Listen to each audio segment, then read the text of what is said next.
Every time there's a mass shooting, politicians, media, and citizens alike begin spouting status talking points about the imagined need for more gun control. Of course, history is not without precedent, providing us plenty of insight regarding the fate of a disarmed population. We already have an extreme problem of police violence against everyone from small children to the elderly. The fact is, there are way more victims to police violence than mass shooting events. In a recent video, I talked about how there was 450% more police killings in 3 years than 3 decades of mass shootings combined. Yet, the solution seems to always be to give the political and enforcement classes more power. The people begging for solutions gladly and foolishly give these two classes more power, never reflecting on the possible outcomes as a result of their unfounded plea for help. These people will virtue signal and ridicule all who oppose the ideas of their so-called leaders, preaching on and on about evil people who support the right to self-defense. We must protect the children, they say each time a school shooting happens. The grieving parents and victims turn to the very same motherfuckers who gave them the brilliant solution of gun-free zones. Not only are they stupid enough to leave a school full of children vulnerable, they also advertise the vulnerability with their stupid little signs declaring the place a gun-free zone.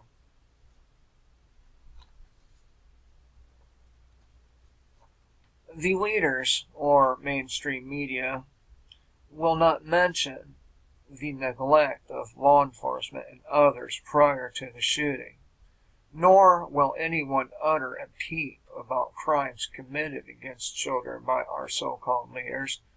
Let us not forget the numerous violations perpetrated by the overall law enforcement community against our children, not to mention its top-to-bottom criminality. When we look at our most recent tragedy, for example, the Sheriff's Department, parents, and FBI all willfully ignored warnings, each one given multiple warnings from the only people who didn't drop the ball, the students. All of this on top of the fact the shooter made multiple threats on social media for everyone to see. But somehow it is the fault of a gun. There was so much prior warning that I find it hard to believe the feds and police department didn't allow the event to happen. How can anyone believe the law enforcement community or the government is there to protect the students, or anyone else for that matter, after 4 deputies hid while students got shot?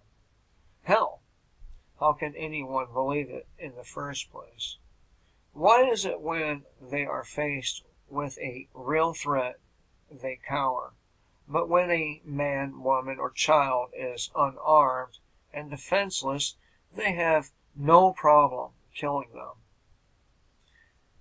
If the lives of those children actually mattered to the authorities, they would have acted on any one of the tips provided by the students and others. It has long been time for the people to start asking some very hard questions. One of these questions should be, who is the bigger threat to the public? Law enforcement, politicians, they're useful idiots, or a would-be mass shooter? I would argue the mass shooter poses a far lesser threat than the others. Law enforcement kills far greater numbers of people than mass murderers, and there are plenty of statistics to back this fact up. Over the course of 30 years, again, I say, law enforcement has become more and more violent and corrupt. And I cannot focus on this point enough. In the last 3 years, police have killed 450% more than 30 years worth of mass shootings. They commit the same crimes against the public that they are supposed to protect the public from. You know, crimes like murder, child abuse, molestation, rape, and robbery. Institutions such as the local police department and FBI are hostile to the American people and highly corrosive to freedom.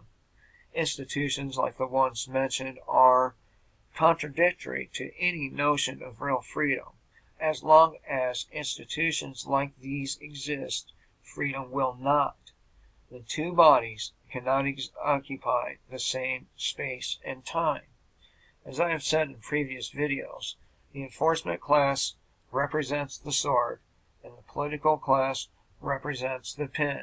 Each one cannot exist without the other. The political class is far more dangerous to the people than any mass shooter ever could be. We only need to look back at the 20th century to see the utter despair created by the political class. Somewhere between 250 and 300 million people were killed at the hands of the political class during the 20th century. Starvation, mass executions were and still are among the gifts from statists. The political and enforcement classes work in tandem to subdue or eliminate those who challenge their legitimacy to rule, and those who do not follow their dictates. This doesn't apply to the citizens, this doesn't only apply to the citizens of our nation, and applies to the entire world. Politicians in the United States and other countries think that they have the right to tell other nations what they can or cannot do, and God damn it, if you don't do as you are told, we will send our international police force, the military, to enforce our whims. And what makes the political and enforcement class so dangerous isn't their willingness to commit violent crimes, it is the public's support.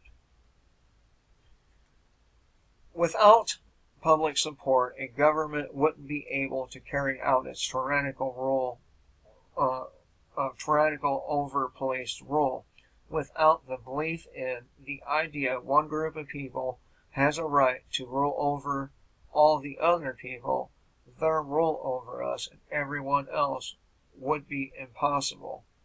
At the end of the day, useful idiot party supporters are more dangerous than any mass shooter because they lobby for and support crimes committed by the government. When people lobby for gun control or confiscation, they are attempting to legitimize the use of violence, to force their point of view on everyone. Are these people willing to fight in a civil war to put their money where their mouth is? Hell no. Instead, everyone from local police to the United Nations will be the ones who attempt physical confiscation.